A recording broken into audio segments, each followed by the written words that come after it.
Cox Panoramic Wi-Fi includes advanced security to help protect all your connected devices. You'll get real-time alerts. Oh, like this one, so you don't have to worry about malware. Or when your kid downloads a song from a shady link. And now all your computer can play is... red color, where are you? All blocked, thanks to advanced security, included with Cox Panoramic Wi-Fi. Advanced security must be enabled in the Panoramic Wi-Fi app. Restrictions apply. On this episode of Narcissist Apocalypse, we talk with an abuse survivor named Ruby Sue. And Ruby Sue was married to an escalating abuser. It's a story of infidelity, zero accountability, stalking, and the loss of control.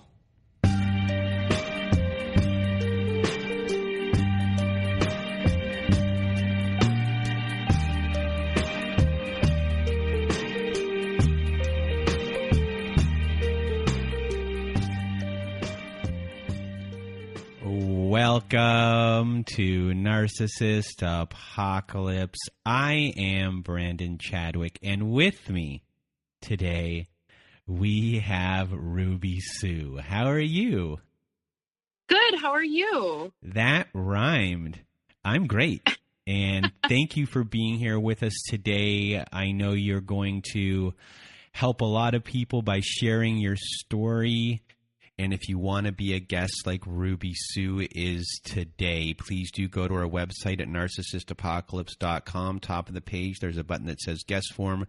Read all of our instructions and send us an email at narcissistapocalypse@gmail.com, or just fill our guest form page out and press the submit button. It was hard for me to get my words out there. And now... you're going to hear Ruby Sue's story, and this has levels, and there's 3 levels, and each level gets a little bit worse. And let me tell you, when you get to level 3 here, it gets really scary. What happened here with Ruby Sue, this is something she really couldn't see coming at all. So I really just want to thank Ruby Sue for being here. And now, without further ado, Ruby Sue, it rhymed again. The floor is now yours. Thanks, Brandon. I'm really excited to be on your show. I love your show. There's a lot of times that I'm listening to episodes and I'm like, oh my gosh, this is it's textbook, just like what happened to me. And it's just crazy that each story is unique, but these narcissistic or toxic behaviors just repeat themselves in our patterns. So I hope that the people listening will hear my story and be like, wow, that's exactly what's going on in my life, and use it to your advantage. But I'll start. Oh, but before you start, I just wanted to say you even sent me an email the other day saying, "Oh my God, that episode that you just played, that I heard my story in there." Yeah. Which eventually, back to back. Yeah. Yep. 2 episodes. I mean, are we allowed to say? I think there was that one, but then the one before it, I felt like there was some crossovers there too. The one though, because she had a son. And then a daughter, and it was like I also had a son, and then like when things were rocky, I then had my daughter. So it just, it's, and then we'll get to that. Okay, we'll get to that. All right. So before I rudely interrupted you, you're about to go into your childhood. I was, yes.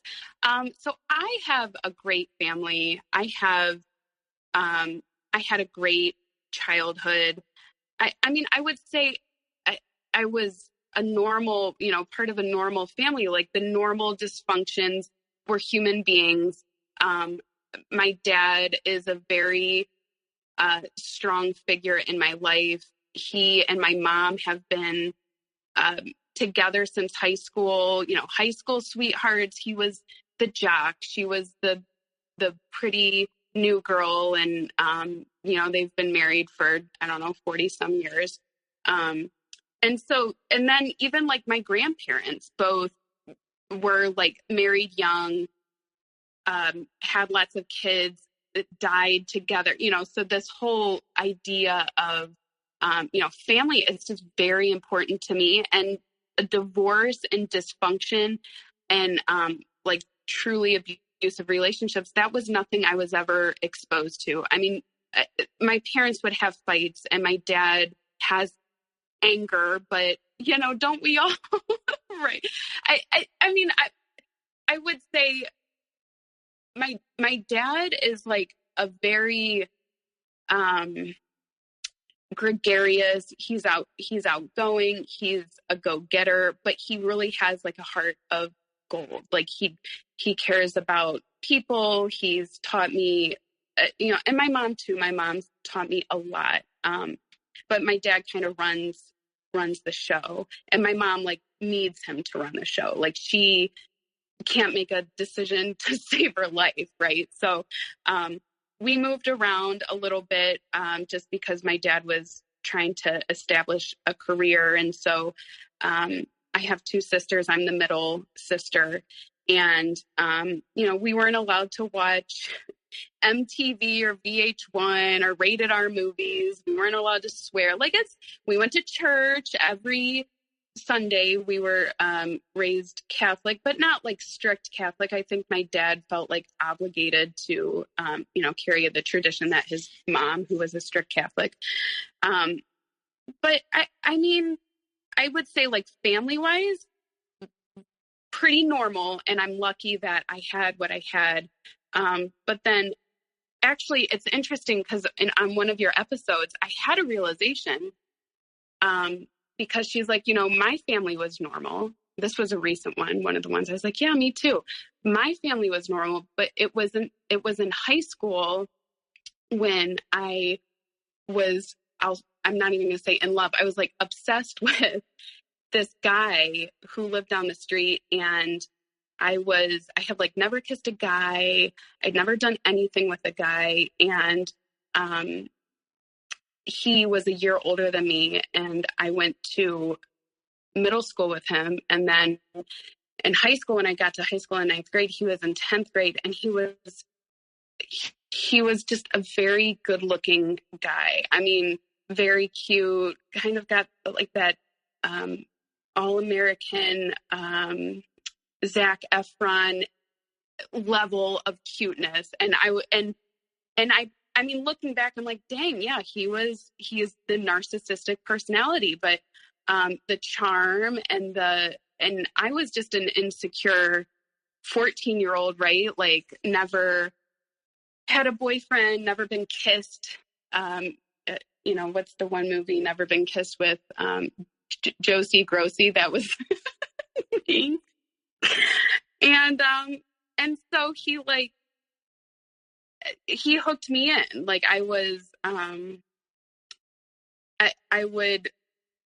he would come over like at night or whatever when my parents would go to sleep. He'd like come up the street and we'd hang out, and then things happened.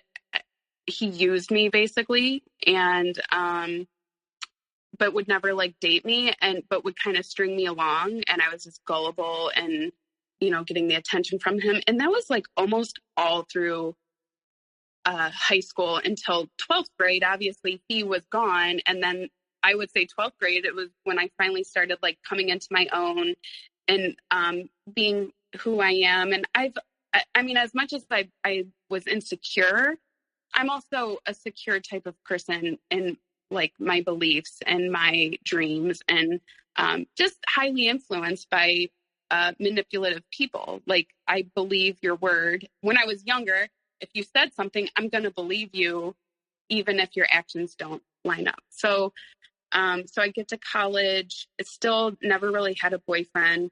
I had a couple of quick boyfriends. Don't have time to talk about them. But again, in hindsight, narcissistic personalities, it's that human magnet syndrome that I just draw them in. And then when I was 22, I was in my hometown, and I've really always lived here, went to college and stayed here. And I met my ex-husband. So before we get to your ex-husband, yeah, I guess you have a normal upbringing. You are pretty innocent in a lot of ways. yeah, And your first relationship for years, or your first experience with guys for years, is constantly having you off balance. yes, And you're off balance for a good chunk of time, pretty much grade 9, grade 10, grade 11. You are off balance, and you are in this push-pull dynamic through this time. This is what you're used to. The difference in power here is obvious. You're the one who has no power here, and you're just being kind of strung along. And it's something that is getting a little bit ingrained in you possibly here. And, you know, what is your belief about relationships from what you learned from your high school experience and from your university experience of dating? And what are your beliefs about relationships in general? And do you have like different belief systems about life in general that might hinder you going forward? I would say I am like a dreamer, and that kind of hopeless romantic. My parents kind of have this like, the ideal, what you think is supposed to be like two people fall for each other and they're fun, and they have this like, and it really, I mean, yeah, they had this like ideal in my mind relationship. And I think the pressure from my mom, which my mom it can be naive, and she has a good heart. There's no maliciousness here in my family. But she would be like, because she was very pretty in high school, and I, the guys liked her. And so when I was in high school, she'd be like, well, what guys do you like? What guys like you? I'm like no one, Mom, nobody liked me. So there was a complex, I think, just my and confidence in my looks and my body. I was never like super skinny, but I wanted to be. I was a cheerleader, and all the other girls were like a size 2, and I was a size 6 or 8. So I had a complex with my looks and my body all through high school. And I'm not blaming it on my mom. I think just like the what I thought I would like to be attractive to a man, like I have to look a certain way, I have to be a certain way. And I want, like, even still, I want to take care of people. I want to be, which, I have a career, me, I'm not, I'm not like subservient, but then I think at the time I gravitated to playing that role of, I guess it's really, if you think like with my parents and it works for them, that's what I thought maybe, that was my role. I'm the subservient girlfriend, and, to this outgoing, fun-loving guy. And, I'm looking for that dynamic, and I'm not finding it. And well, I had that messed up, quote, relationship with the guy down the street, and which occupied a lot of space in my mind. And it became more of like I just want him to, like, I wanted him to like me. I mean, I'm going to be 36. This is when I was 14, 15. So it sounds so silly to say it now, but at the time it's like, I just want him to like me. I want him to take me to prom. I want him to be, having fun with me. He was never fun. He's a loser. He's a disgusting loser. But at the time he was a football player. But he wasn't ever like really nice or funny. I mean, he was smug and he was too cool. And if he gave me attention, it was like, oh, like, wow, he's giving me attention, but it was just to use me. So that kind of ruined from the get-go, my dynamic with men. And I was very independent and I wanted to, move away to Chicago or be on my own and be a lawyer or, something high powered. So I wasn't like meek and insecure about my capabilities, but I think I was meek and insecure about my looks, and I put too much emphasis on how I look and that sort of like, I need to find a guy. I think that's common though. I think a lot of, as a woman, as a girl, like, you're supposed to attract a mate. Like, boils down to that.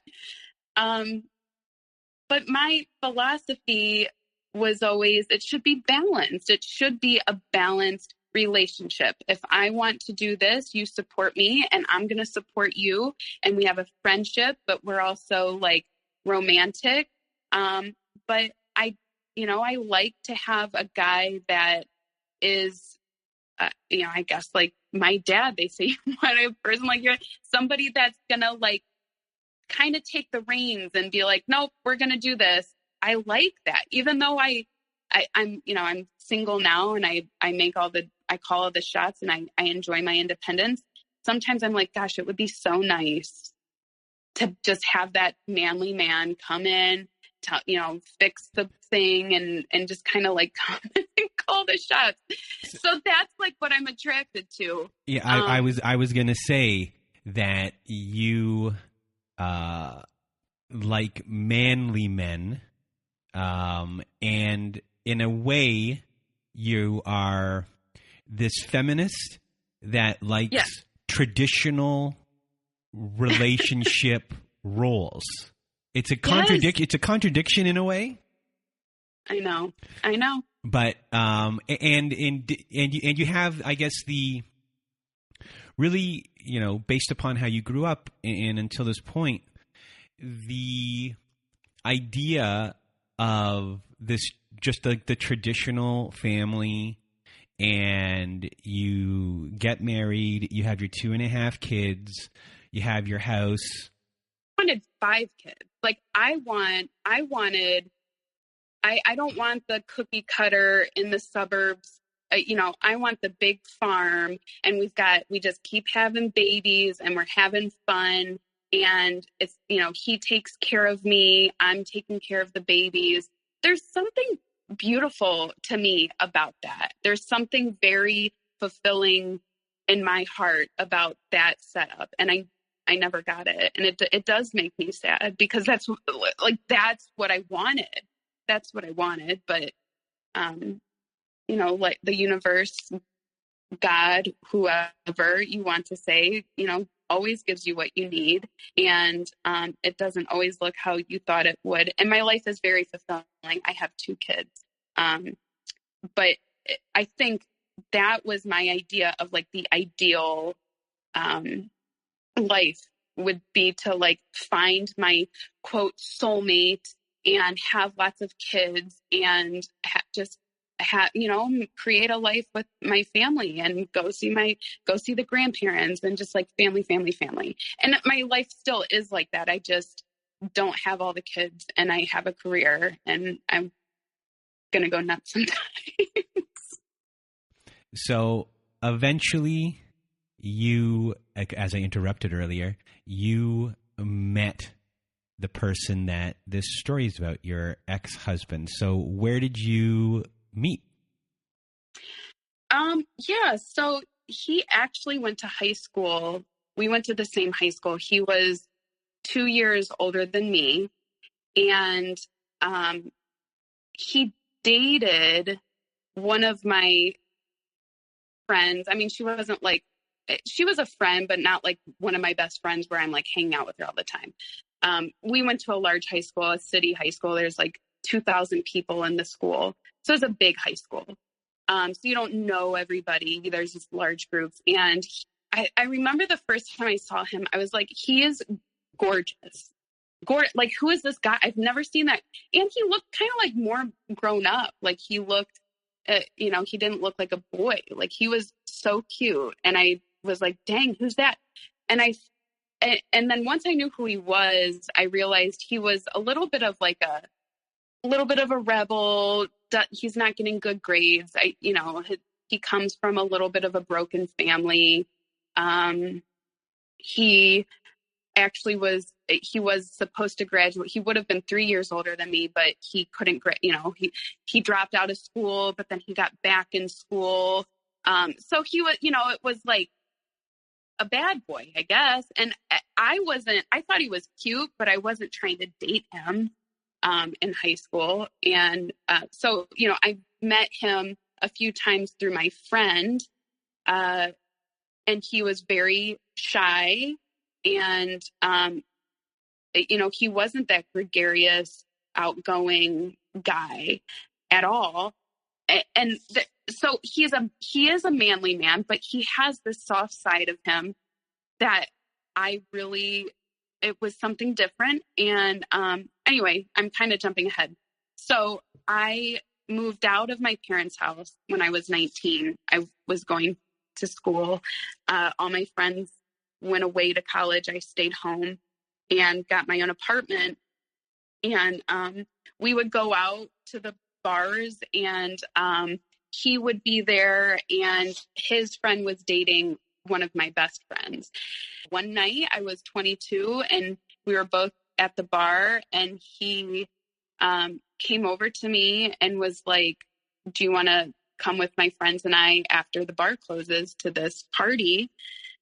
And I said, sure. So he drove me over, and it was like, I don't know. I remember the song. I was like Mrs. Officer by Lil Wayne. And I was like, oh my God, I was like so into Lil Wayne at the time. Like, I love Mrs. Officer. And we hung out at this party, and he like, this isn't even like the classic love story. Like, it's just so ridiculous. But he was there's something about him, like, even still thinking back, like there's like a layer of goodness that I saw, and he is endearing, and it felt genuine.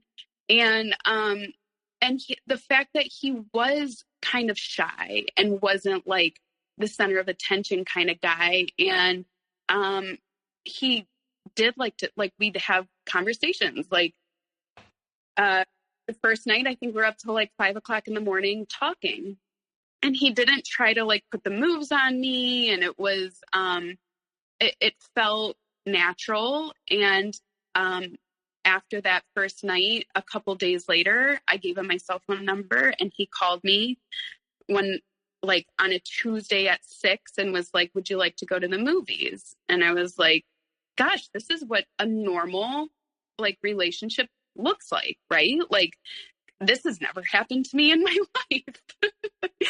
And so we went to the movies, and then after that, we just were never apart.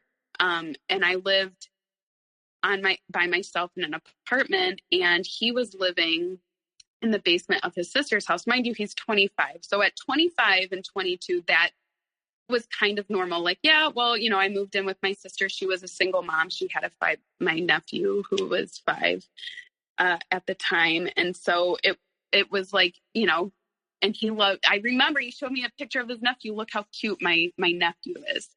And so that seemed no, like it didn't seem like a red flag or anything. And the way he was about his nephew, and I remember he said, like within the first couple of weeks, if we ever had kids, they'd be like LeBron James, which, LeBron James is like the ultimate human being in his eyes.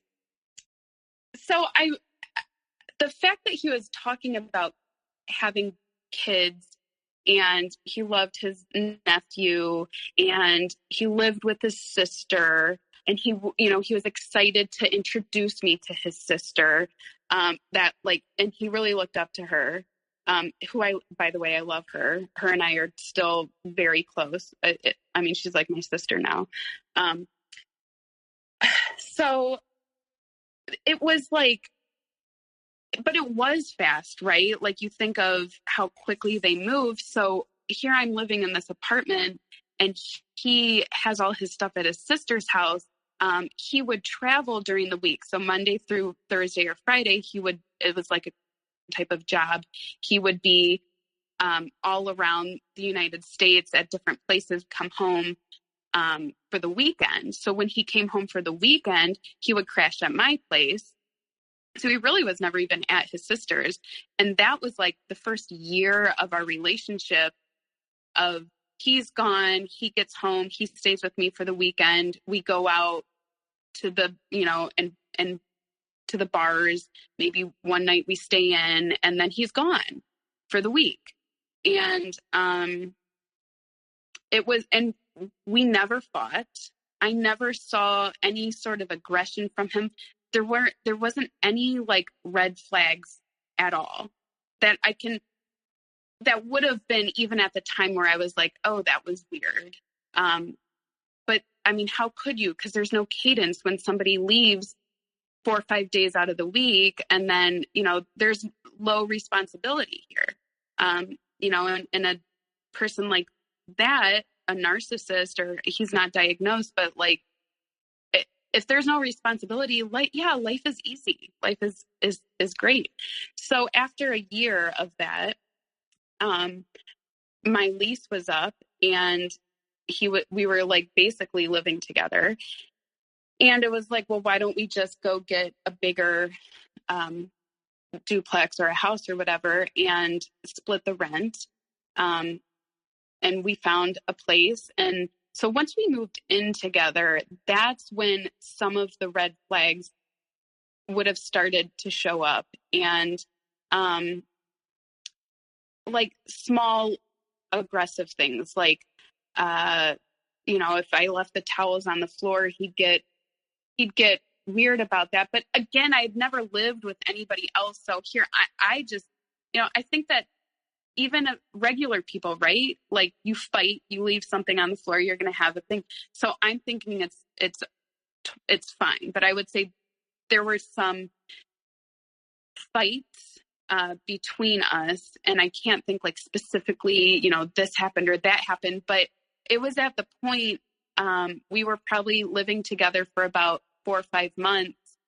And I was like, this is not what I want. Like, I don't want to have, this is chaotic, not chaotic, but this is too much. I remember actually, I asked my sister if she could switch, like, hey, she's going to move in and you move out because I'm not doing this anymore. And what kind of chaotic things were going on? So he would just be a dick, like he would be, he wasn't as endearing as he previously was. And it, like, he couldn't just relax and just, let's have a fun time. It's like, he's in a bad mood. And then you can't talk to him because now he's in a shitty mood. So he was moody, and then it would start a fight. And so would you get attacked for no reason when he was in a mood? I wouldn't say attacked. I would say more like dismissed or disrespected or just he wasn't supportive. It wasn't balanced. I was a great show for him because I gave him stability, right? Like he also needed my stability. But he, it's like a take, but he's not really contributing other than he's helping pay half the rent and for the groceries. And, it's not like he's buying me anything other, where everything's split 50-50. And you have a moody teenager on your hand in a way. I always say he was like my teenage son. And he would be out with his friends till, so late at night. He'd come home. He had gotten a fight, so his face is, he's got a black eye or something. But to me, those things were like, I could handle it, but at the time, there was a moment where I was thinking I should have my sister move in and have him move out. But in my mind, I'm like, but we'll still date. I can't date him while he's like this. But then, he pulls you back in, that whole cycle of he's being shitty. And then as soon as I'm like telling the landlord, hey, we're going to, my sister's moving in, because I got to that point. We change our mind, he's going to change, and he's changed for a week. And so I'm like, oh, he is changing. And so then I call it off. And then quickly thereafter I got pregnant with my son, and I was 23. And, now I wasn't expecting it. Like we weren't trying, but we also weren't like trying to prevent it either. And I was like, kind of like, oh my gosh, I'm never pregnant. I have a positive pregnancy test. We're not married. 2 months ago, I was going to move out, or he was going to move out. And he was so excited. Like, I remember his face when I said I was pregnant. He was like, you better not be upset about this. And like his, excitement is like, I was like, oh, this, like this is going to be okay. And obviously my parents and my family is going to support it. It just wasn't planned. It's an unplanned pregnancy. And I thank God every day for it, because it put my life on the right trajectory. My kids do. And, I'm so thankful for them. But, so here I'm, 23. I thought I was going to move to Chicago or something. And, life's given me something else. And he was excited about it. And right there telling my parent, it was an exciting thing. And he would say, like, I can't wait for this. It's going to be so different when the baby's here, because, it's going to force me to be different. And then he proposed. It was like, it seemed normal. It seemed normal. And, but while I was pregnant, I would say that's when things really started to show themselves, because now here we have this responsibility forming, and I'm nesting. I went from 23-year-old partying, hanging out with our buddies from high school, to now I'm pregnant and have to get ready to be a mom. And like, here it comes. I'm assuming the position. And he wasn't. And he would be out with his buddies again till 4 a.m, and I'm home pregnant. And then he would, I'd be crying, and he would be telling me, because he'd be drunk or high or all kinds, who knows what was in his system. And he would, he would be an ass, and he'd like slam the door, and he'd slam it so hard the door frame would break off. And I'd have to like he'd be at the bars with his buddies, and I'd have to get my sister's boyfriend to go into the bar, because here I am, like 6 months pregnant. I'm not about to walk in, all my high school friends there. I'm like pulling my, fiance out of there with a pregnant belly. So like that, that was a little bit humiliating. And then I would like say, like, you need to come home. He wouldn't come home. Where are you? His phone's off. I would like say I'm moving out, I'm leaving, and then he wouldn't care. Like, he would just be like, okay, like he'd just keep doing whatever he wanted to do. But then when as soon as it was like, it was, I'm going to leave, he would change, and then he would be good for a little bit. And so I'm like, I want this to work. Like I said, yes, we're going to get married after the baby's born, blah, blah, blah. So the baby's born, and it's the same bullshit. Like, I'm home with the baby, and he's out with his buddies doing who knows what, who knows where, no accountability. I really didn't know who he was with. And I'm not the kind of person to be like, who are you with? Who all's there? Where are you? I just want to know, what time are you going to be home? And when you don't come home, like you said you were going to come home at 10:30 because we have a baby, I'm going to be pissed. And I think there's a lot of men out there who aren't narcissists, who up to this point have acted like this in their life. This is not the narcissistic piece of the story, which so far we're like 2.5 years in. And I have yet to really experience something that's like, a narcissistic red flag. But I will say this. Yeah. 2.5 years in, the person you dated on day one is not the person that you're currently in a relationship with. Correct. Yeah. Yes. Yeah, no, I mean, the wheels are starting to get loose off the wagon. But not enough to where I was like, I need to get out of here. And I'm somebody who puts up with a lot. I have a long fuse. I give everyone the benefit of the doubt. I believe if he says he loves me and I'm the best thing that's ever happened to him, and I'm just, we're going to have a family and blah, blah, blah, I'm believing it. So how are you coping? Are you talking to people about it, or are you internalizing everything? Yeah, I never was like hiding I'm not the kind of person that hides how I'm feeling, what's going on. So I would like go to I'd go to my sister's, like getting her boyfriend to go pull him out of the bar. And my parents would, I think, my parents liked him. My dad really liked him. And I think they were thinking he's kind of pulling this, he's a 26-year-old kid. I'm pregnant. They wanted it to work. We all wanted it to work. We wanted him to kind of like get through this immaturity,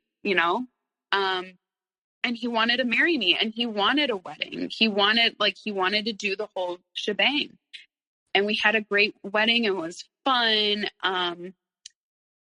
And that's when, after the wedding, it really took the turn.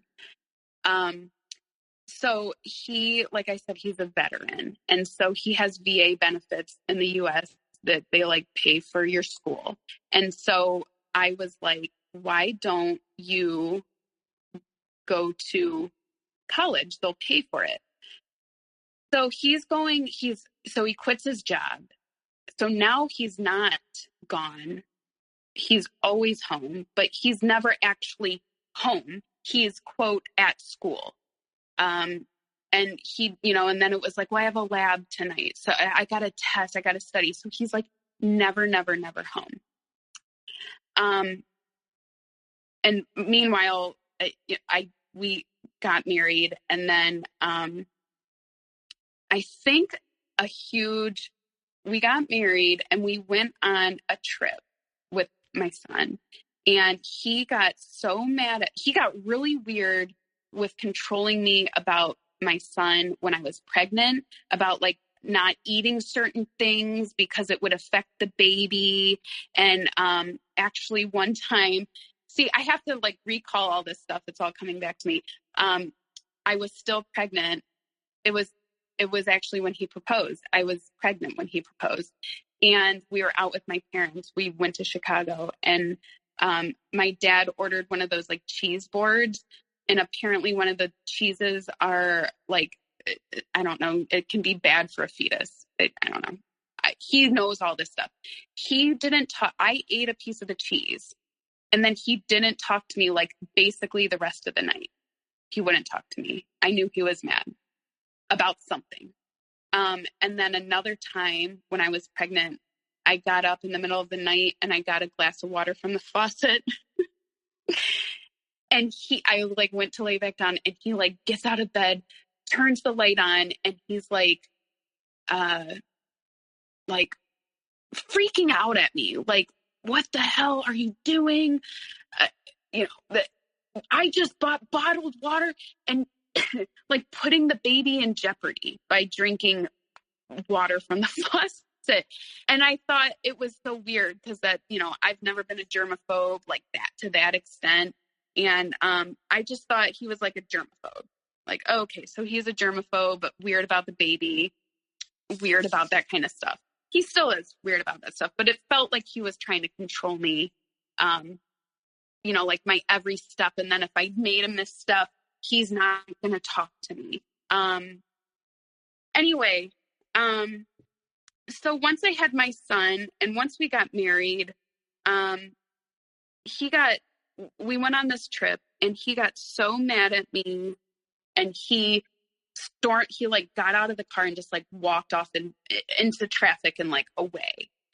And he was basically, again, it's about my son. Like, I'm not giving him the right food. I'm not doing things correctly according to his thing.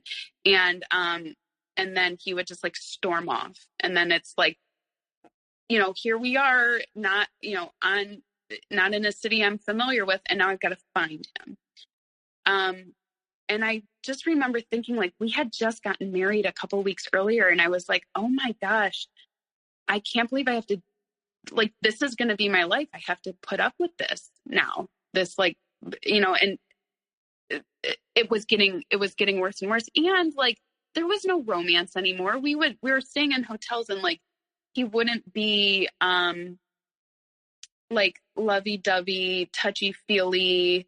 We wouldn't sleep together. It's like he would kind of do that with me. Like, and I wanted to sleep with him. I wanted to have like, I mean, we were intimate on his terms, always on his terms. So if he's moody and he's doing something, which I think in hindsight, he probably was like with a girlfriend or something. And so then he would be very distant and very cold to me.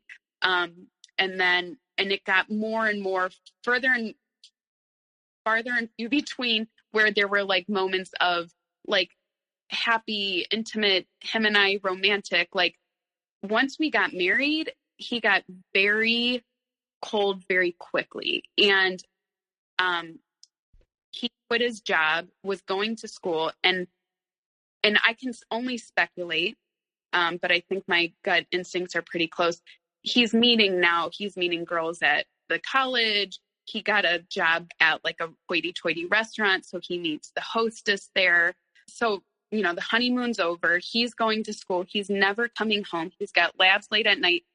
And then finals would come, and he'd have like incompletes and like an F. And I'm like, okay, he's not stupid. Like, you're clearly not doing the work, but yet you're never home because you're always at school. So this isn't adding up.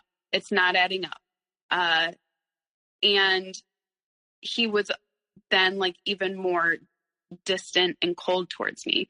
So then I got pregnant again with my daughter, and we went again to Chicago with my parents.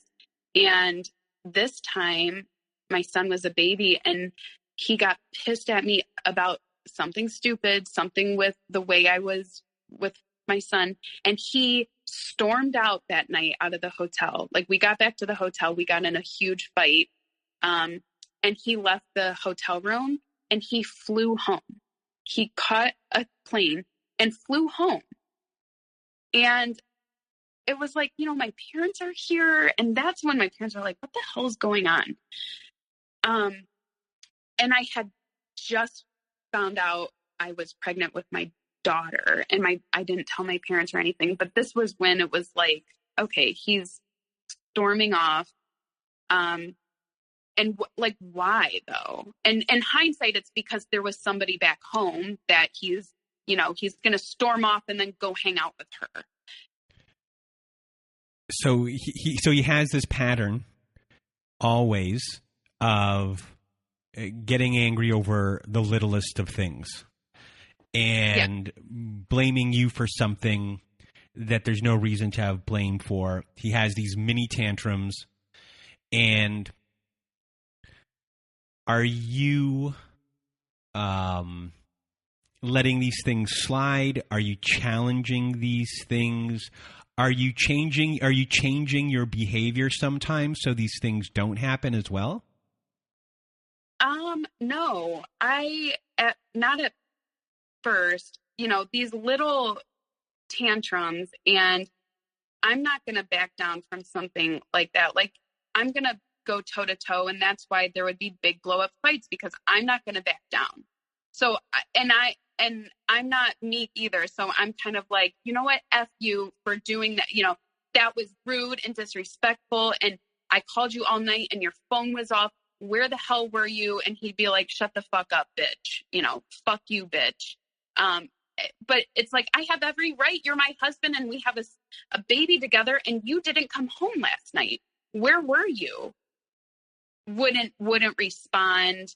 You know, and I'd be home in bed. It's like 4:00 in the morning. He's still not home.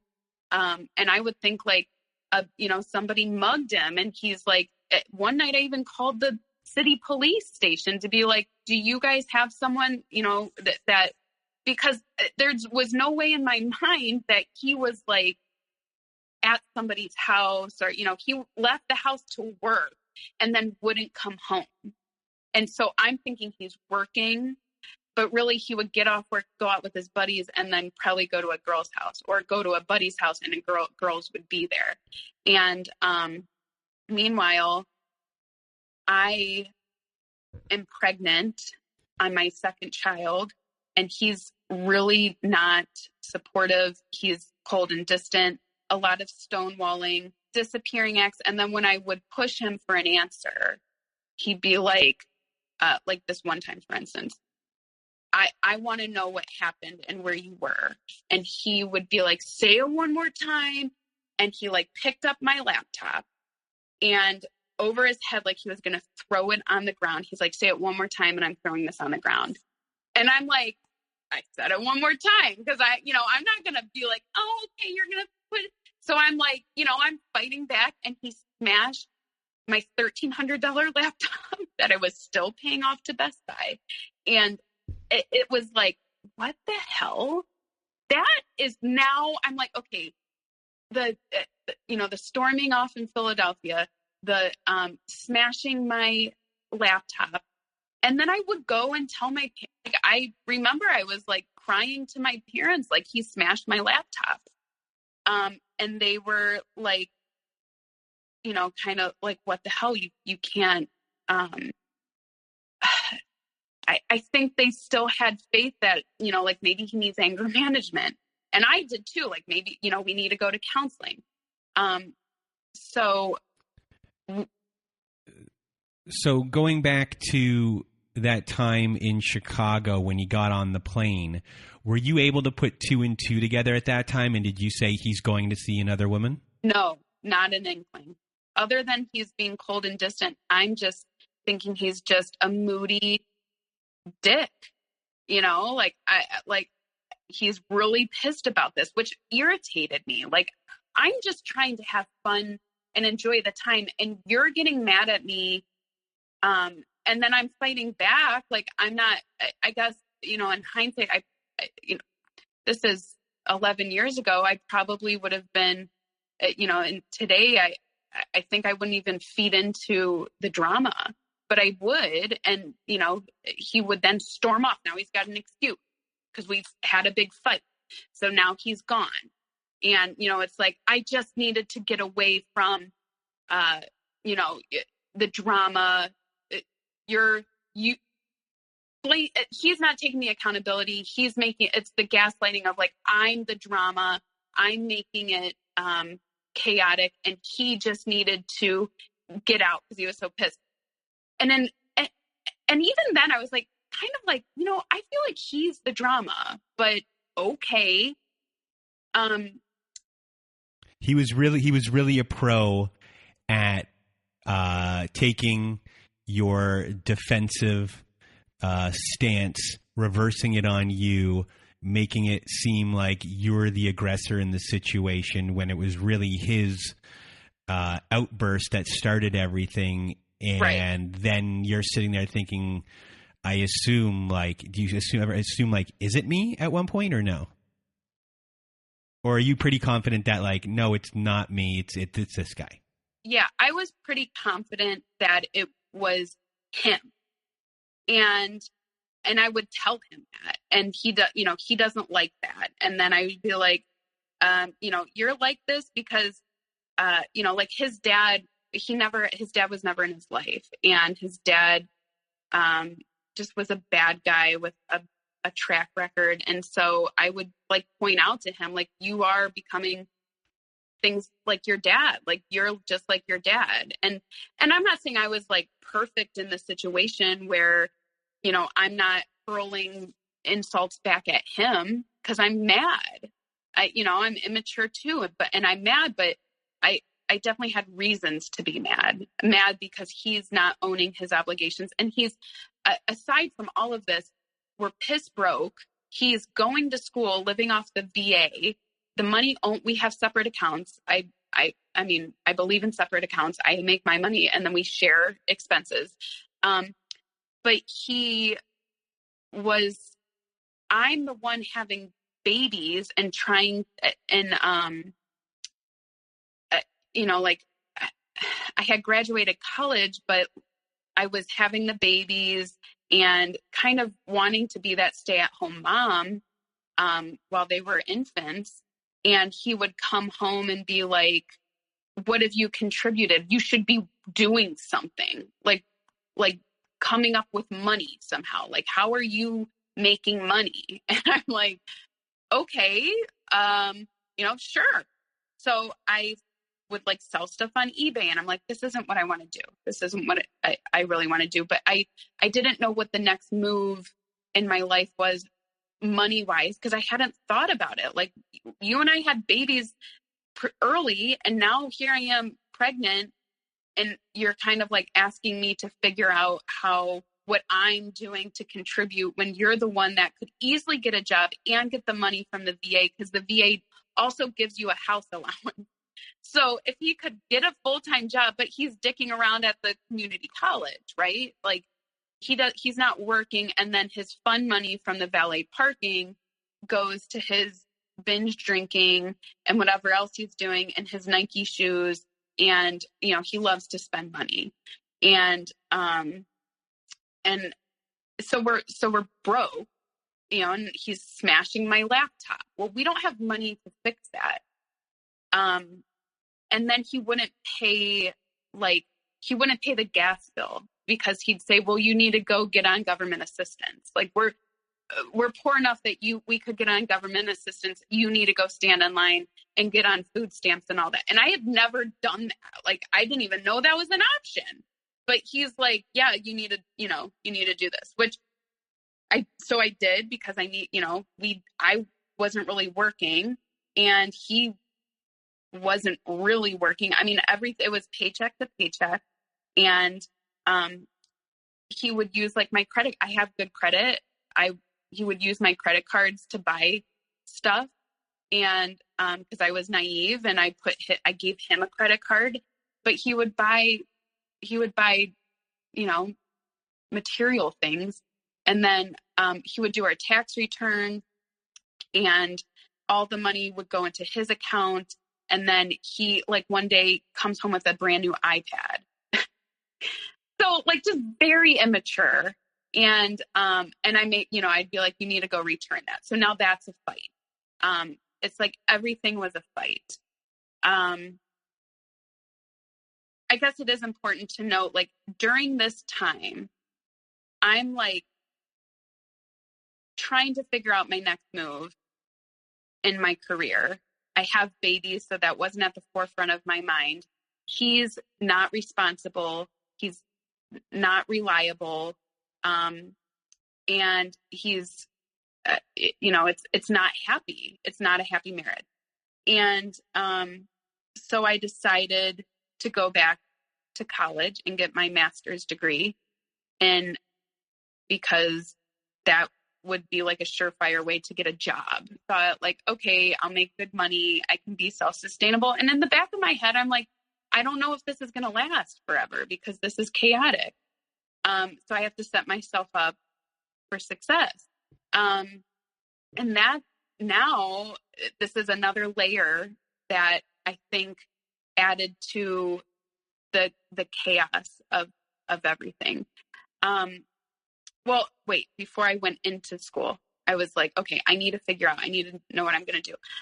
I get his phone one day. He leaves his phone out, and I find a text message from a girl, and it was like, I forget what it said, but it was something like, like, I wish, I want what I can't have, or something. And I was like, why would you be interested in a married man with a baby and one on the way? And she's like, well, I guess I want what I can't have. And I wish I would have played this differently, like everything in hindsight. Like, I wish I could have just left it going to see what would have happened. But at the time, I'm like shocked. I'm finding his phone, and he has this girl texting him about, like, hanging out and how great it was and blah, blah, blah. It wasn't like a lot, but it was just enough to be like, okay, something's going on between these two. So I say something to him about it, and right away it's like, she's not interested in me. She wants nothing to do with me. We're just friends, whatever, right? Like, there's reasons why she doesn't like him. But again, my gut instinct is like, nah, you know what? This isn't right. And then he, like, laughed it off. Like, he laughed at me. Like, I'm being ridiculous. This is, nothing to be worried about. And I'm pregnant at this time with baby number 2. And I didn't like it at all. I also had another girlfriend call me who knows him and was like, hey, I was at the bar, and he was, like, talking to a girl, like, flirting, hitting on a girl. And I was like, again, kind of in denial, like, all right, so what? So he can talk to other girls. Maybe, is she being, like, over, who do I believe here, right? And you want to believe your husband. But this is like these little small hints of, like, okay, when somebody's calling you to tell you, who usually doesn't call you, to tell you that your husband is, like, talking to other girls, take it seriously. But I think it's like, you don't want to believe the truth. So I find the Plenty of Fish app on his phone. I didn't even know what it was. Open it, and he's got messages going with other women about hooking up. And, like, one was even like they were going to meet. And it was like the weekend they were talking about meeting was our 1-year wedding anniversary. And I was like even more in shock. I remember I, like, left the house. I, like, ran down the street and was like, didn't know what to think. I didn't, it's like, you don't want to believe that. And so he's like, oh, it's like porn. I'm not really going to, like, do it. I just do it to, like, get off, and, like, I'm, like, talking to these girls. I'm not actually going to meet up with them. But which which then it's like, oh, okay, well then that's, I guess, that's not that big of a deal. But like, I mean, whether he met with them or not, the fact that he's doing that is not okay. But again, it's like, I wasn't really going to meet them. And, it's like porn. So it's not that big of a deal. Okay. So that on top of the girl that he was talking to, on top of, I think then there was another girl. In fact, I know there's another girl. Like in hindsight, I know this now, but at the time I didn't know really if there was a girl, if it was like a true full-blown relationship. If he's more of a player, so he's not having a love affair with one person. It's more of like multiple. But he had that valet job at this restaurant, and he went on he tells me this, and when we were like about to divorce, he said, yeah, I went to the movies with her, but just as friends. Who goes to the movies with a coworker? And meanwhile, I'm pregnant, and I've got our kids at home. It was my birthday, my 26th birthday. And, we wake up and he called me a bitch. He didn't say happy birthday. He left the house. He went to school, and then he went to his job and said he wouldn't be able to make it for the dinner with my parents. So it was just me and my son and my parents, and on my birthday, and he's at this restaurant that he valets, probably flirting with this girl that he eventually took to the theater. Whether it was before or after, I don't know. And I didn't know at the time that he was doing that. And, I get home, and it's like 11 o'clock at night on my birthday. He's been gone the whole day. Happy birthday, my love. I love you. That kind of stuff. And, how did you take that?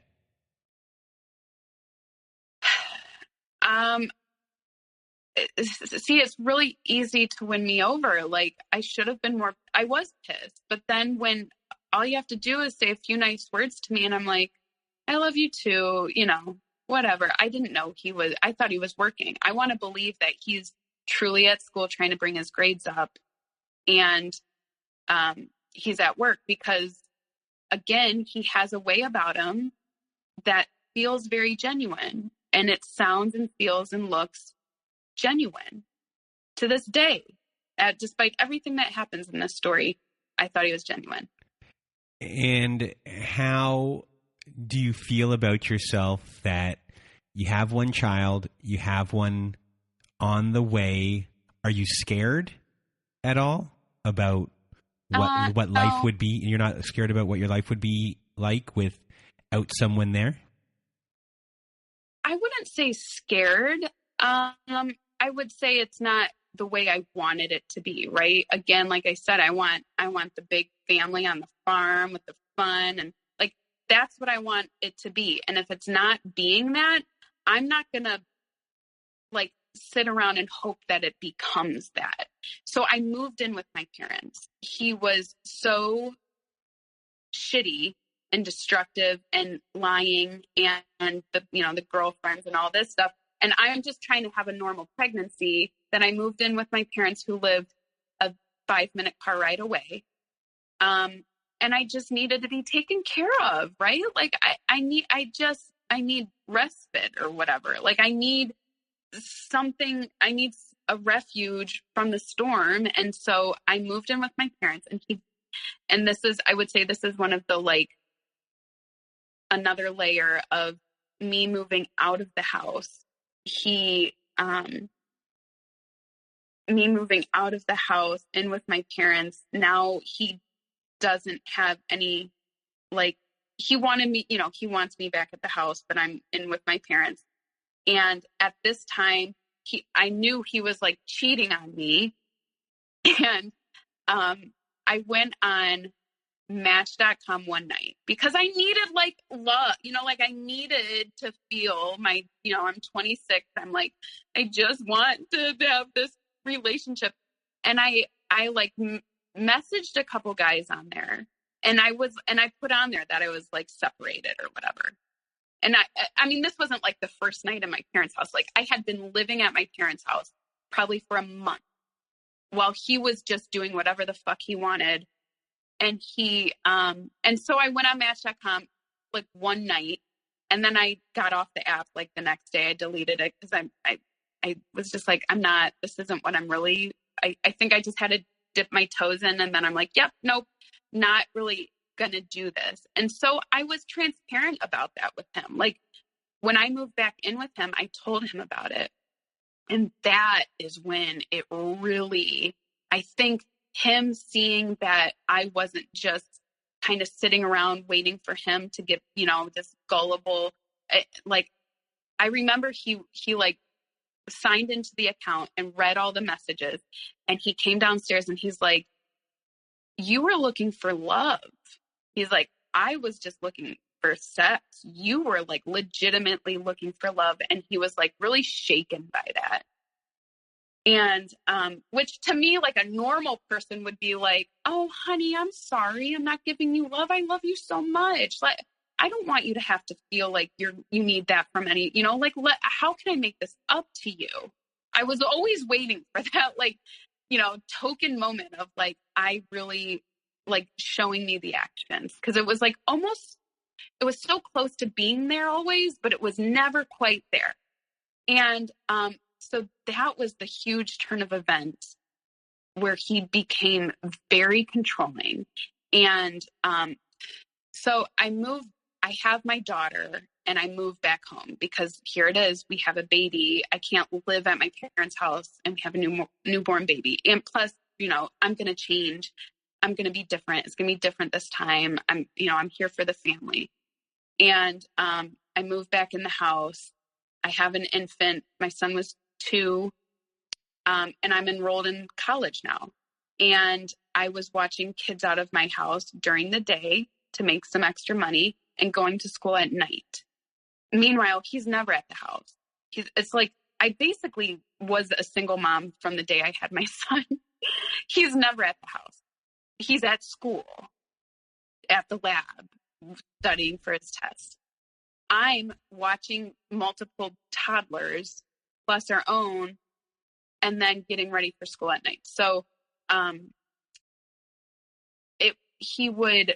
when I was watching the kids at the house, though, he's now paranoid that I'm texting other guys because of the whole Match.com debacle.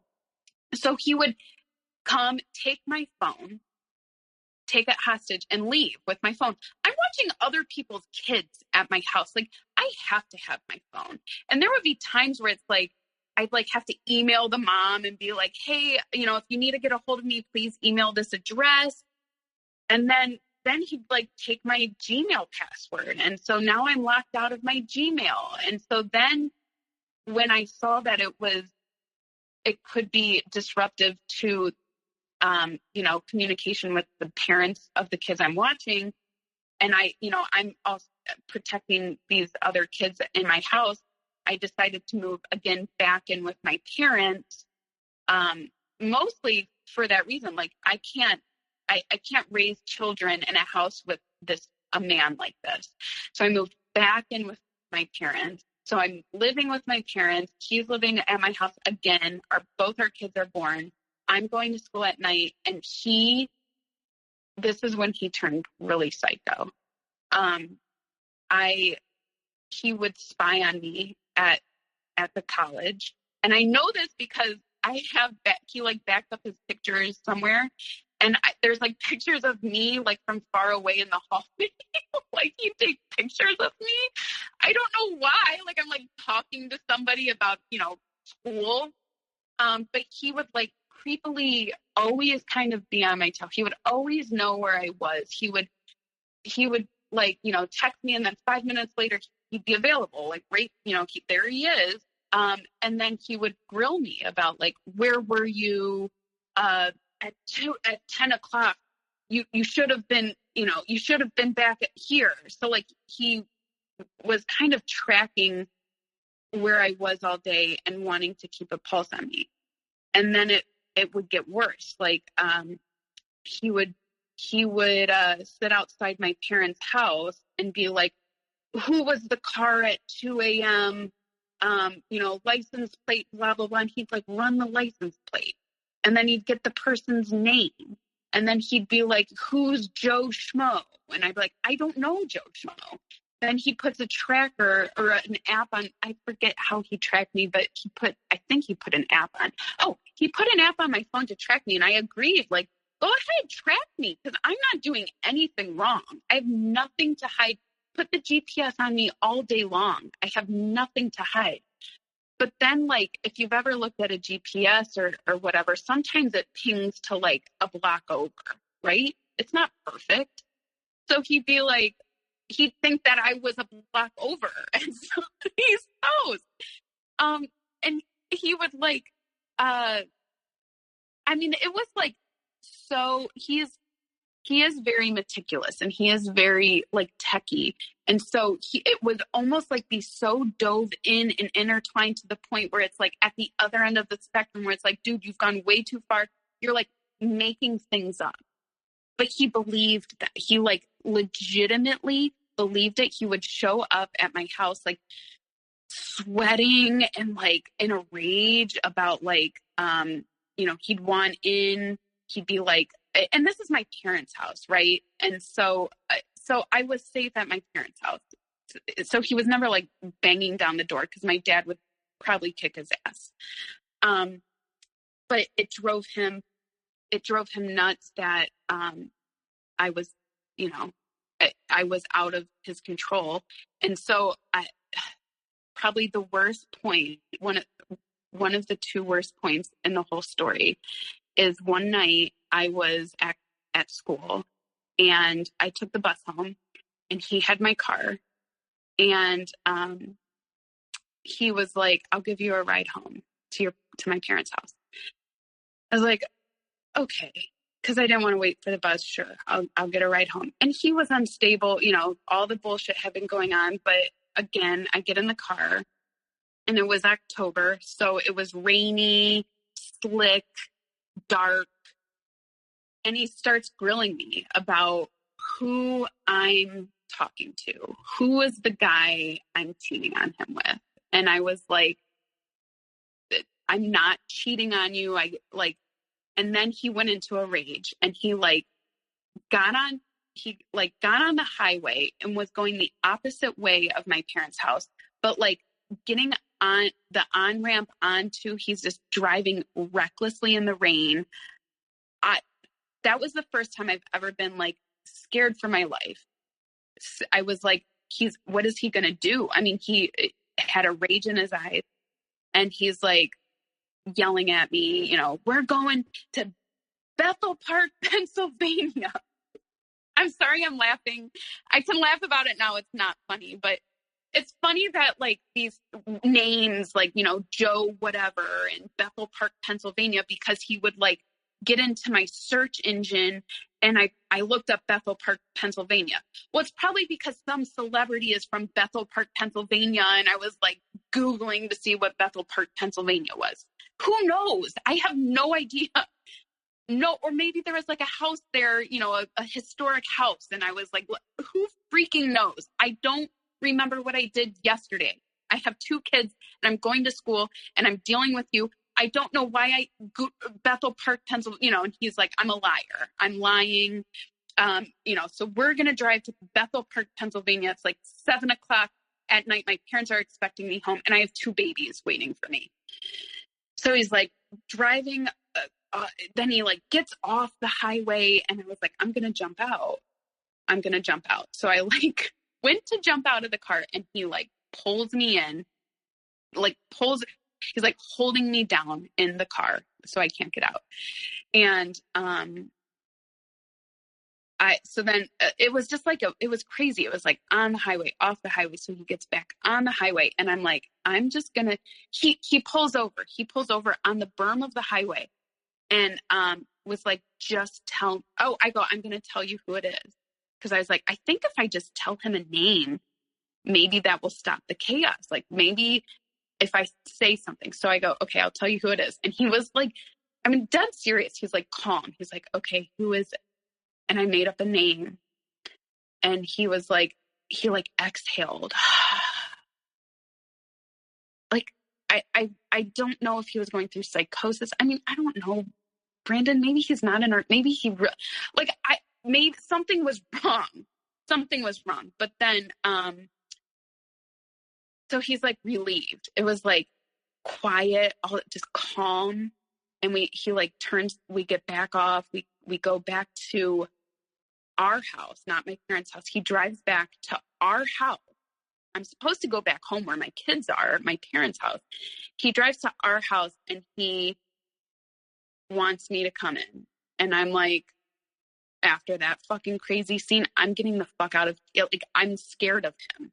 I'm scared. Like, it's eerie that he's so like calm now. And so I like went to run. I don't know where I was going. I just like was going to book it. And he like grabbed me and like basically like pulled me inside and wanted to have sex. And I was like, I don't want to. And I will say another thing with him and I is like, we have a great physical connection. Like, intimacy was never like, it was very good. We have good chemistry in bed. There's never been one time where I like wouldn't want to have sex with him. Like, I'm very attracted to him. We're just attracted to each other.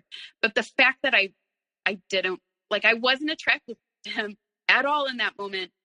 And he was like, but he still made me have sex with him. Like, he was like, I didn't really have a choice. Anyway, so, I mean, that was probably the worst, a pretty bad point there.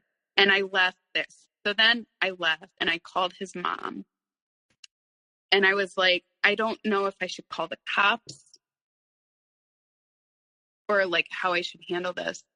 And she was like, just don't go back there. Don't call the cops, but don't go back. Like, stay away from him. It was insanity. And I'm back at my parents' house, and college is winding up. It was like a 2-year program. And I also don't want to live at my parents' house because I am independent. I have this house. I'm paying for this house. I want to live in my house.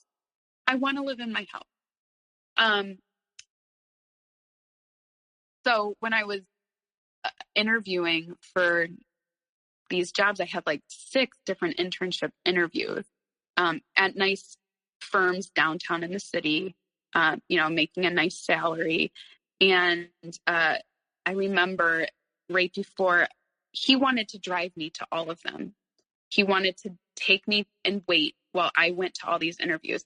And we're talking like somebody who was never home, always out with his friends, to now I can't even move without him, like needing to know where I am. If you went to the grocery store that's 5 minutes away and I stopped at the ATM, or I ran into somebody I knew, I'd have anxiety. Like, I gotta go or he's going to get upset that I wasn't home, and then he's going to grill me and question me, and he's going to get pissed.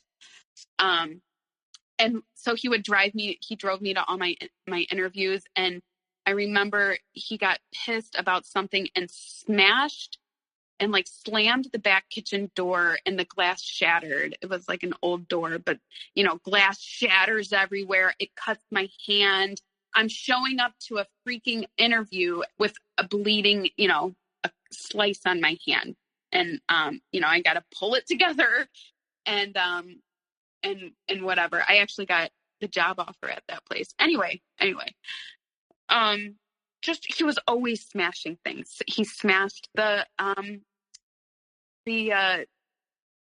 oven door, like the first glass of the oven door, smashes that to pieces. He would smash my glasses. He would take the glasses off my face and smash them. He would smash my phone. I think I went through like 3 cell phones that he would smash. When I moved out of the house and then moved back in, my flat screen TV was smashed while I had been gone. And when I saw it, I'm like, oh my God, my parents, that was like my housewarming gift for my parents when I first moved out. And here it is cracked. And he's like, when I address him about it, he's like, don't even bring it up. And it's always things are getting ruined, things are getting smashed. And yeah, like locking me out of my password. He locked me out of my college login password, like, to get your college notes and stuff. He'd lock me out of that, like sabotaging my every move. And I'm just trying to be successful, and I can't even check my email. I can't study for my test. I can't contact the parents of the kids I'm watching so we can pay our bills. And when I moved back in for the, third time, right when I was like getting my career set up, he wasn't working. And it was December and we had no money, and the mortgage was due. And so I went to a pawn shop and I pawned my wedding ring, thinking I was going to get it back because I was about to start this new job making good money. And at the time, to me, it was good money, more money than we had ever made. And I thought, okay, I'm going to pawn this ring. And then I had like 2 or 3 months to go buy it back. And I didn't have the papers on it. He only gave me like $500 to pawn it. So I'm like, okay. And my ex knew, like, if $500, he could have easily, like, how hard is it to scrap up $500 to go get my wedding ring back? Like, in my romantic mind, it's like what he should have done was like surprised me, went and got the ring back, and then been like, honey, I'm sorry, I'm never going to do it. Like, this is what I'm hoping in my heart of hearts, that like a miracle is going to happen. But it got worse. And it got worse when I started my job. And I loved it. I had never been, it's like I had always I worked for my dad. I worked at, the ice cream shop from high school. And I had never really been in like a corporate job and feeling that empowerment of that I had accomplished my degree, and I was in a very nice firm, and professional development, and surrounded by peers and colleagues that were very bright and motivated. And I was like, wow, this is like a whole new world. It was, I really enjoyed it. And he saw that. But the culture at this firm was, during certain periods of the year, we would have to work like 60 hours.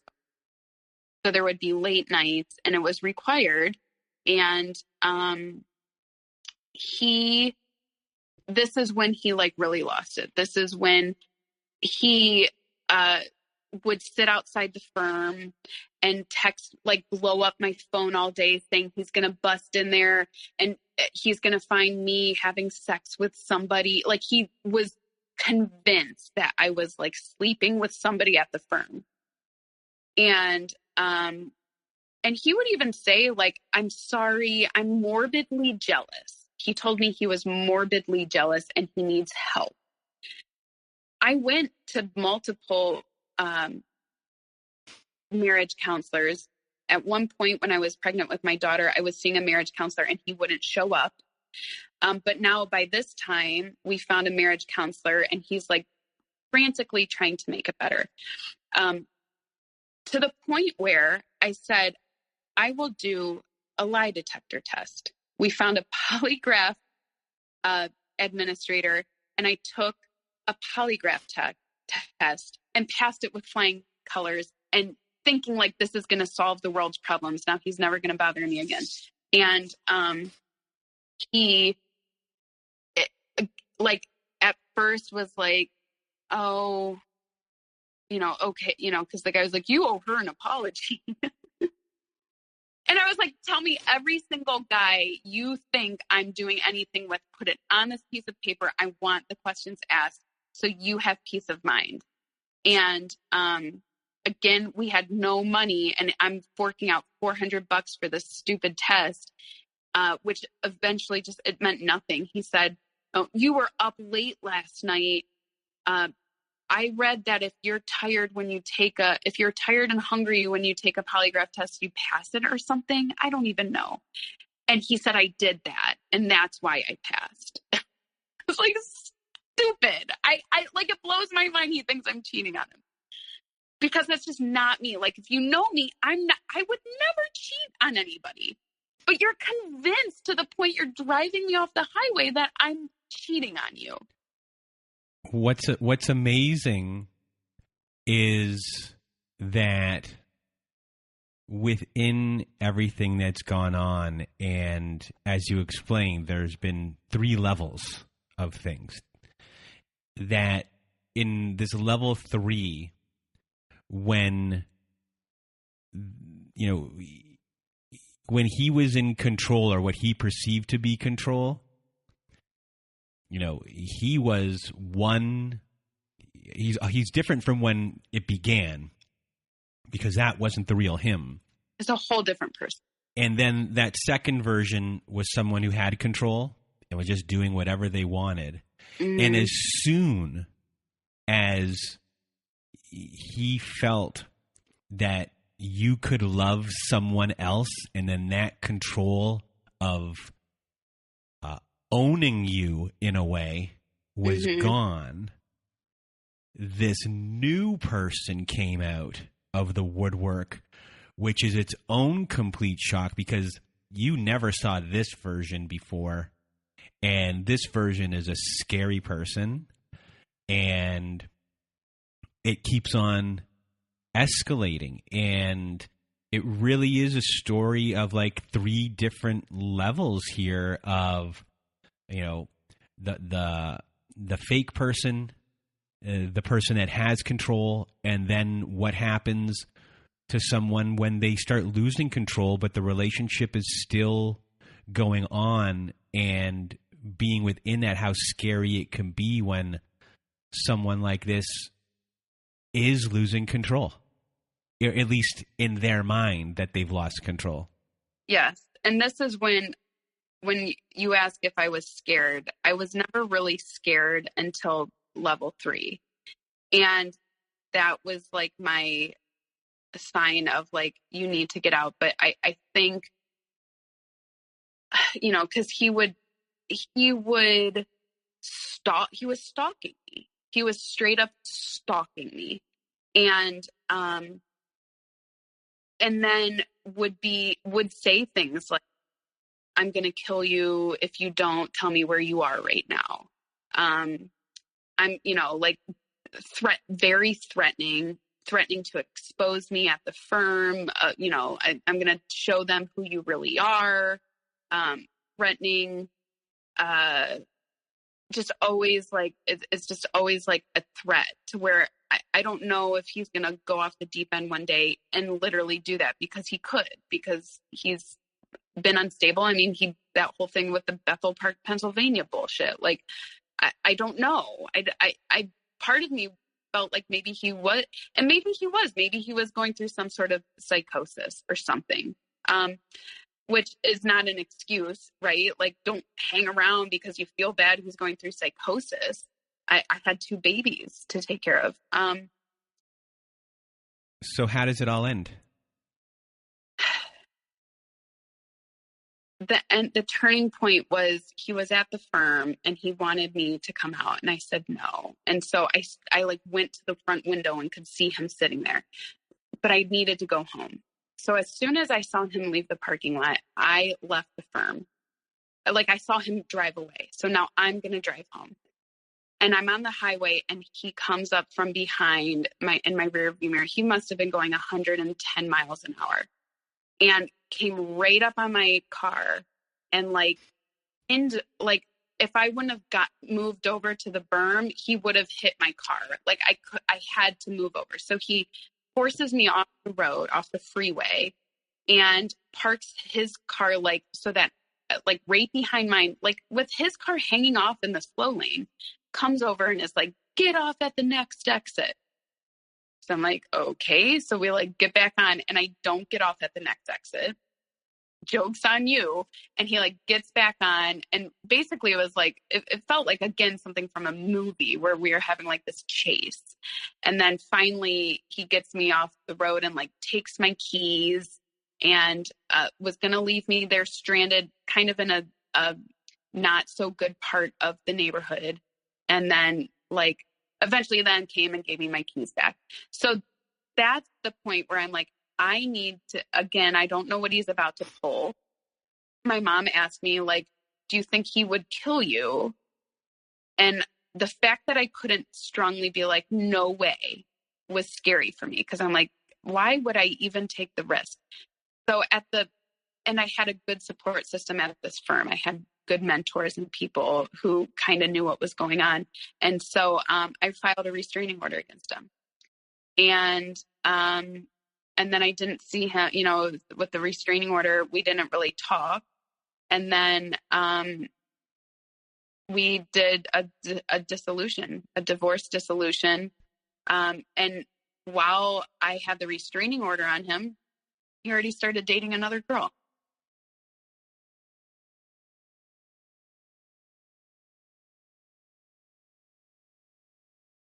During that time when I had to make the decision to divorce him, and our kids were little, 2 and 4, and I remember being like, I don't want to be one of those strong women. And here I am, but like, I didn't want to have to be that like divorce strong single mom because of, whatever stigma was in my head surrounding it at the time. And so it's almost like, for the sake of not having that label, but I would never stick around and do something just to portray a certain thing. I knew what I had to do for myself and for my kids. And for him, like he needed a hit rep. He needed that. Like I'm not enabling you to be a psychopath anymore. And so it was, that I feel like my life as it is today, this is like this, starts here of leaving him. He wasn't helping with the kids, and they were little. And so I'm still in my 20s and my girlfriends are all going out, no one has kids. And I never went out, like I was just always kind of hustling and trying to make ends meet. And I wouldn't depend on him ever because he would say he was going to help and then he wouldn't show up. And then I'd have to, at the last second, put someone else out to help me with the kids because I made plans with somebody. So I really kind of, I wasn't social. I didn't make plans. I just raised my kids and I worked all the time, work, and taking care of my kids. And, but I enjoy my career and I enjoyed, I enjoy being a mom. I really, I sometimes I get sad because I wish I would have had more kids, but it is what it is. I think at the time when I divorced him, I thought maybe I would meet somebody, and have, more kids, but that wasn't in my cards. And he wasn't around. He would come around sporadically. And he would be, I could see it in his eyes. He had been drinking or he was doing whatever. Who knows, just his shenanigans, like nothing was changing. And I didn't want that to be exposed to my kids. And when we did a dissolution, he wanted split custody. Well, I know he's not going to show up to get the kids and he's not going to sign the dotted line unless, I agree. And so the whole divorce thing wasn't even ugly because I basically gave him what he wanted with custody. And to this day, 7 years later, he not once has he ever stuck to the custody agreement, which I'm fine with. Like, I like having the kids in my custody, but I didn't fight him. I kind of was very like, what do you want? What do you think is fair? What's the equity from the house that you think you deserve? Okay, I can sever ties the ask, he wants this exemption on his tax return. He wants my son for, what? Okay, fine. Like at that point, it was like, I just wanted to be severed from him. So now that we're here, you're done. You told your story. You're done. This is a stage where you're not. It's it for you. There's closure. You're not going to talk about it again. You just wanted to come on and share your story to help everyone. And before we leave, what is or what are your words of wisdom or advice for everyone who's going through or has gone through the same thing?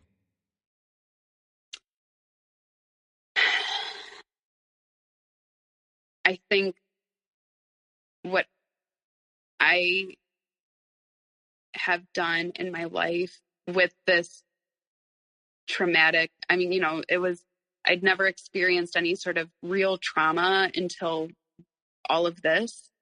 And it forced me to be a strong woman that I didn't want to be. And my advice to the women, or women or men that are in a relationship where they are the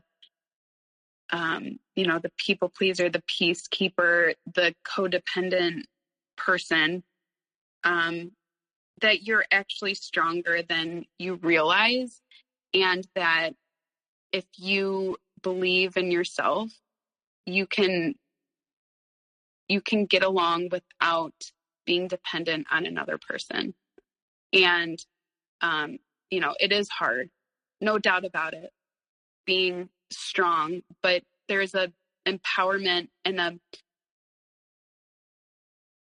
to feel strength, not just physically, but like mentally strong, feel confident in your soul, who you are and what you deserve in your life.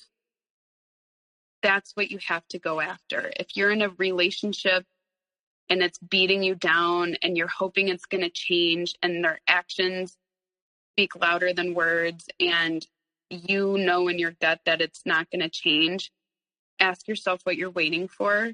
I know it's easier said than done, but you only live once, and you have to make that step, as scary as it is, to make a change in your life, because and even the smallest changes matter, but put yourself first and believe that you can make a difference, and you don't have to let this person dictate how you feel and what you're supposed to be doing with yourself.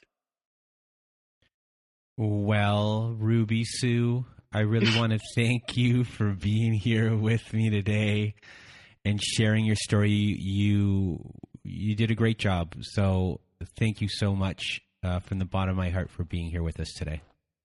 Thank you. So I just want to thank Ruby Sue for being a guest on our show once again. And if you want to be a guest like Ruby Sue was today, please do go to our website at narcissistapocalypse.com. Top of the page, there's a button that says guest form. When you click on that button, it takes you to our guest form page. Please read the instructions and either fill out our guest form, press the submit button, or send us an email at narcissistapocalypse@gmail.com. Also at our website, we have our very own safe social network. So at the top of the page, you can press the support group button at narcissistapocalypse.com. Inside our support group, we have our very own forum boards where you can get help from other forum members. We have our very own Zoom meetings Wednesday nights, Saturday nights, and every other Thursday afternoon. We also have ad-free episodes and episodes that never made it to air. And if you really just want to support our show, please do just join our support group. It helps us out a lot. And if you need even more support, please do go to our friends at domesticshelters.org. I cannot say enough about our friends at domesticshelters.org. There you have articles and resources to help you through these times, for you to understand what's happened to you. You have information on shelters there. You can get a hold of shelters. You can find out a lot more with the free resources that they have at their website. So please do go to domesticshelters.org.